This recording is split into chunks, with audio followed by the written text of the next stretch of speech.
આજની આ પત્રકાર પરિષદમાં આપ સૌ સાથીઓનું મીડિયા મિત્રોનું ખૂબ સ્વાગત છે।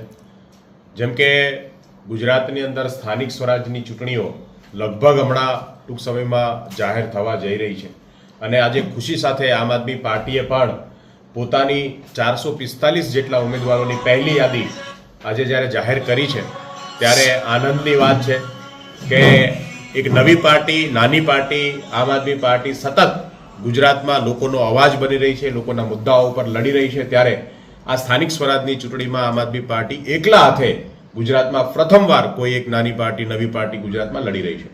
આમ આદમી પાર્ટી તમામ 12,000 સીટો ઉપર ઉમેદવાર ઉતારવા જઈ રહી છે અને એના માટે અમે સતત છેલ્લા એક વર્ષથી ગ્રાઉન્ડ ઉપર રહી સંગઠનને મજબૂત કરવાનું કામ, સાથે સાથે નવા યુવાનો રાજનીતિમાં આવે, નવા લોકોને પ્રતિનિધિત્વ કરવાની તક મળે, એના માટે સતત સક્રિય રીતે અમે કામ કર્યું છે। આજે ચૂંટણીઓ જાહેર થવાની છે ત્યારે આમ આદમી પાર્ટીના રાષ્ટ્રીય સંયોજક શ્રી અરવિંદ કેજરીવાલજી અને પંજાબના હરમન પ્યારે મુખ્યમંત્રી ભગવત માન સાહેબ ગુજરાત આવી રહ્યા છે અને એમની ગુજરાતની અંદર 3 દિવસની વિઝિટ છે, જેમાં આપણે ત્યાં અમરેલી ખાતે પહેલી ભવ્ય મોટી સભા, આમ જોવા જઈએ તો ગુજરાતમાં આમ આદમી પાર્ટીનો અમરેલીમાં બહુ મોટો કોઈ કાર્યક્રમ હોય એવો પહેલો કાર્યક્રમ છે।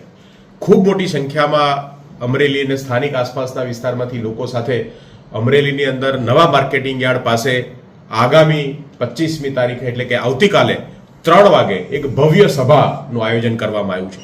આ સભા ગુજરાતની અંદર પરિવર્તનનો વિશ્વાસ છે, પરિવર્તનના વિશ્વાસ સાથે આ સભા જે છે એ પરિવર્તનનો સંદેશ લઈ અને ગુજરાતની અંદર, ગુજરાતની રાજનીતિની અંદર નવા લોકોને, નવા ચહેરાઓ, નવી રાજનીતિ અને જે ભાજપ છેલ્લા કેટલાય વર્ષોથી ભ્રષ્ટાચાર અને પોતાના સ્થાપિત હિતોને મજબૂત બનાવી ગુજરાતની સત્તા પર બેઠી છે ત્યારે ગુજરાતને ભાજપની ગુલામીમાંથી અને ભાજપના અત્યાચારોમાંથી મુક્ત કરવાનું આ આંદોલન જે છે એની શરૂઆત જે છે એ થઈ રહી છે।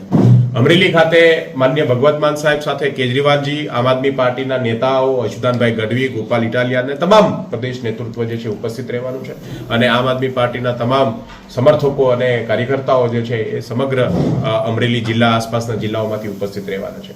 તો આપ સૌના માધ્યમથી ગુજરાતની અંદર આ જે પરિવર્તનની શરૂઆત છે એમાં સૌનો સહકાર મળે, સૌ સુધી આ વાત પહોંચે, છેલ્લામાં છેલ્લા વ્યક્તિ સુધી વાત પહોંચે, એના માટે આપ સૌની સમક્ષ આજે આવવાનું થયું છે। સૌનો આભાર। ભારત માતા કી જય। સંમેલન કઈ તારીખે છે? આવતીકાલે 25મી તારીખે બુધવારના દિવસે બપોરે 3 વાગે નવા marketing yard Amreli Savarkundla road ઉપર આ સંમેલનનું આયોજન થવાનું છે અને ભવ્ય સંખ્યામાં, મોટી સંખ્યામાં લોકો જોડાવાના છે। પ્રથમ યાદીમાં કોઈ નામો છે?